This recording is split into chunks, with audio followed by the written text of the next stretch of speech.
As a SOC professional, you face a constant flood of alerts, and yet you need to make quick assessments of whether each alert reflects a threat, what its nature is, and what to do about it.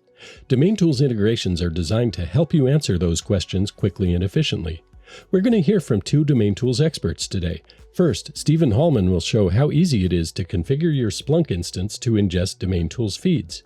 Then, Anthony Johnson will show how you can use real-time threat feeds with our app for Splunk, as well as Cortex XSOAR, to not just understand threats via enrichment, but shift to a more proactive stance against them. Stephen, take it away. Hello, this is Stephen Hallman, a solutions engineer at DomainTools. And today we're going to go through how to set up a DomainTools API-driven feed into Splunk Enterprise Security. We'll be talking about NOD for the most part, newly observed domains, but this should apply to most of our feeds with small tweaks here and there. So the first thing we want to do is we want to make sure we're in the Enterprise Security app. So once we're there, we'll go over to Configure and then Threat Intelligence. That will take us over to the current threat intelligence sources and allow us to create a new one. So in the top right, we'll do new and then do line oriented. From there, we'll just fill out this information that you see here in front of you. Some of this is going to be your own options, whatever you'd like to fill in for things like name. Some of this will be important later on. So whatever you do use, make sure to annotate for future queries when we start querying on the name and things like that. So you can see me putting in the name, the description. Type is important. We want to make sure to put domain so that it lines up with other objects that are already in Splunk Enterprise Security. The main purpose of this is going to be to make sure that we're integrating with the existing Enterprise Security framework in terms of the domain-related data. So here we're going to make sure we're putting in the correct regular expression. We'll have documentation out that helps with this as well, where you can copy that from, but you can also use the same one that's used in this video. This is going to parse out the timestamp as well as the domain fields in the feed. Those are the two, each line is its own JSON object, and those are basically the two objects that we want to pull out from each line. The timestamp you can rely on Splunk automatically doing timestamps as well if you'd like, but this ensures that we carry over whatever timestamp is associated with that individual JSON object so that we know the discovery timestamp for that specific domain and not just when it was brought into Splunk. So we don't need an ignore. We can leave that blank. The fields, we're going to just, same thing that you see in the regular expression, right? We'll put in what fields we want to transform and bring into the index. We don't have any header lines, so we can skip that for this specific API. So now we will, one thing too is we want to make sure, like I said earlier, that we have the name down, because that's what we will be querying on. Once that's created, you can search for that in here, and you can see here that this has been created and is turned on, and we can go forward with trying to query that. So we'll have some sample queries as well in documentation, but for your own visualization, you can see here, I'm going to query that data that's now being brought in by that feed. I'm going to copy this specific query from our documentation that transforms it a little bit, makes it a little bit more visually digestible. So here you can see where we have the timestamps for those specific domains, as well as the domain itself, and then the threat key, which was the name that we did earlier. If you just want to see more of the raw data here, you can see that, where this is just the typical Splunk epoch timestamp and domain and threat key. And that's how you set it up. Thank you very much.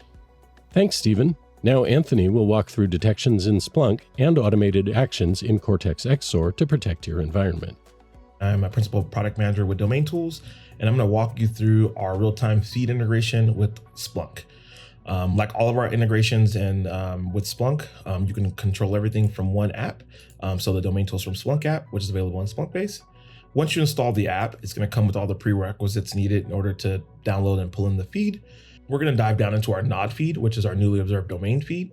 And what this is a list of newly observed Apex domains that we've seen over the time period that you're searching for it. When you think of newly observed domains, these are things that haven't been seen before. So imagine your environment, you're having the same cadence of network logs or domains you're communicating with, and all of a sudden you have a new list of ones that have never been seen before that you're now accessing, right? That'll help you to identify and start to normalize and start to get a baseline of what's going on in your environment. You can also take and turn that into an observable alert. So what that looks like is you'll see DomainTools Newly Observed Domain Alert. And what I'm actually doing is looking at, from this alert perspective, is any network log that has seen any domain in this feed list over that given sort of time. You can pull this information in and now start to do additional incident response on it and provide that information. Ultimately, when you look at our nod, our NAD, our different feeds, what this gives you is a proactive approach to get domains and get information relative to your environment, where you can baseline and understand, is traffic flowing the way it should be? Is there information that I'm missing?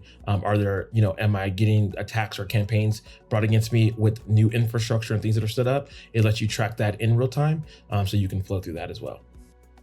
DomainTools Newly Observed Domain Alert that we have within Splunk. You can pass that data to your SOAR solutions to help automate some of those processes for your tier 1, tier 2, tier 3 analysts. And what that looks like is the following.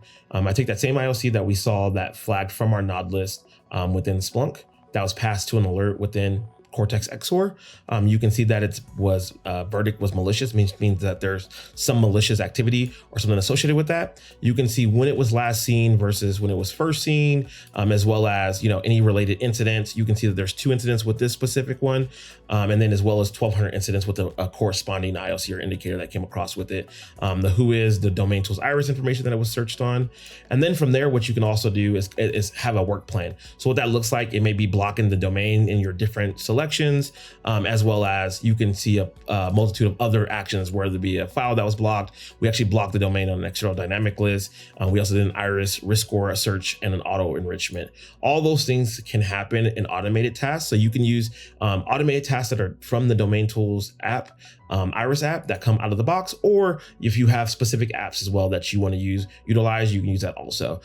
It keeps track, and you can add in any information for those investigations. So whether there be specific evidence or notes or specific work plans that you want to run against, if there's any evidence boards or related incidents that you want to see as well. So you can check over time as things are happening, if the same incident's coming up multiple times, same ILCs, and start to really do attribution and attribute that to a campaign or certain types of attacks. Out of the box, we're going to come with multiple different investigations, but then each one of those can be tailored to block at any of the solutions or end user solutions that you may have as well. Thanks, Anthony and Stephen. Your SIEM and SOAR are at the heart of many of your most important workflows, and DNS is at the center of most threats. DomainTools feeds in your SIEM and SOAR platforms can help make your organization's security posture more proactive. Keep an eye on DomainTools.com for more about DomainTools SOC integrations.